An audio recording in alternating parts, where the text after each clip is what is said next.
आनंद शर्मा भाजपा की उम्मीदों पर बिल्कुल खरे नहीं उतर रहे।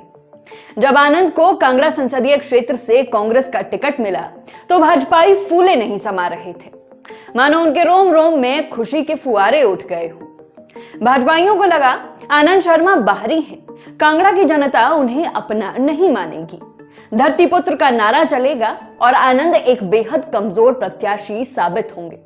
यहां तक कि नेता प्रतिपक्ष तो ये भी कह रहे थे कि आनंद शर्मा को जमानत बचाने के लाने पड़ जाएंगे, मगर ऐसा होता नहीं दिख रहा। भाजपा की अपेक्षाओं से बिल्कुल अलग आनंद शर्मा कांगड़ा संसदीय क्षेत्र में कांग्रेस के लिए चिंता नहीं बल्कि चित्त को आनंद पहुंचाने का विषय बनते जा रहे हैं। जिस तरह आनंद मोर्चे पर डटे हुए हैं, उसकी उम्मीद शायद ही किसी ने उनसे की हो। आखिर तजुर्बे का कोई पर्याय नहीं होता और जनता किसे सर आंखों पर बैठा ले कोई नहीं जानता। आनंद शर्मा हर सभा हर रैली में अपनी परिपक्वता का परिचय दे रहे हैं। बिना ओछी राजनीति किए वो मुद्दों की बात करते हैं, कांगड़ा के विकास की बात करते हैं। जनता उनको सुनने भी पहुंच रही है और उनकी बात को समझ भी रही है।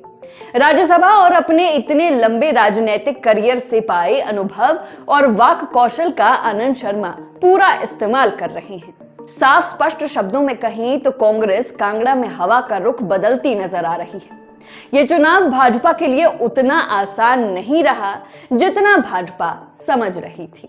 कांगड़ा में दोनों दलों ने ही ब्राह्मण चेहरों पर दांव खेला है और दोनों ही लोकसभा चुनाव के रण में पहली बार उतरे हैं। इस बार इस लोकसभा सीट पर भाजपा कांग्रेस सीधे मुकाबले में है। पिछली बार कांग्रेस ने इस सीट पर हार का रिकॉर्ड बनाया था, सो जाहिर है डगर बेहद कठिन है। लेकिन जिस तरह कांग्रेस ने मैदान में पूरी ताकत झोंकी है और जितना हल्का भाजपा ने इस चुनाव में कांग्रेस को लिया है, उसके बाद कुछ भी मुमकिन है। वैसे इसका क्रेडिट अकेले आनंद शर्मा को ही नहीं जाता।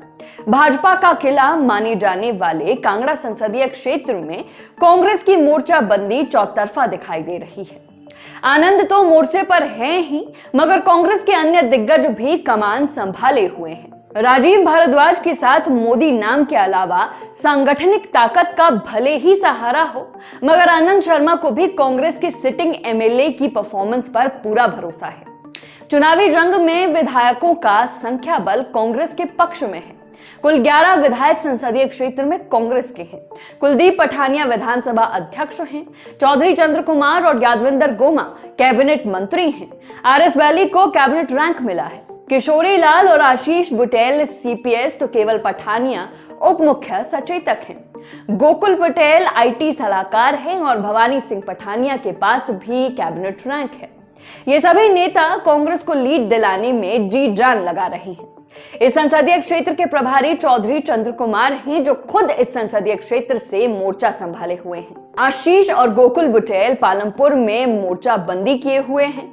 फतेहपुर नूरपुर में भवानी सिंह पठानिया मोर्चा संभाले हुए हैं। चंबा में कुलदीप सिंह पठानिया, आशा कुमारी और नीरज नैयर हर्ष महाजन से लोहा ले रहे हैं, तो जयसिंहपुर की जिम्मेदारी यादविंदर गोमा के जिम्मे है। उधर ज्वालामुखी में संजय रतन ने भी ताकत झोंक दी है।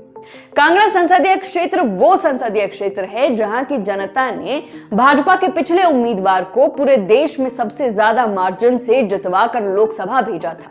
जिस संसदीय क्षेत्र ने भाजपा को इतना दिया हो, उस क्षेत्र की जनता की भाजपा से उम्मीदें भी उतनी ही थी। यहाँ जनता भी भाजपा से पिछले सांसद के कार्यकाल का लेखा जोखा मांग रही है, लेकिन भाजपा के पास गिनने को कुछ खास नहीं है।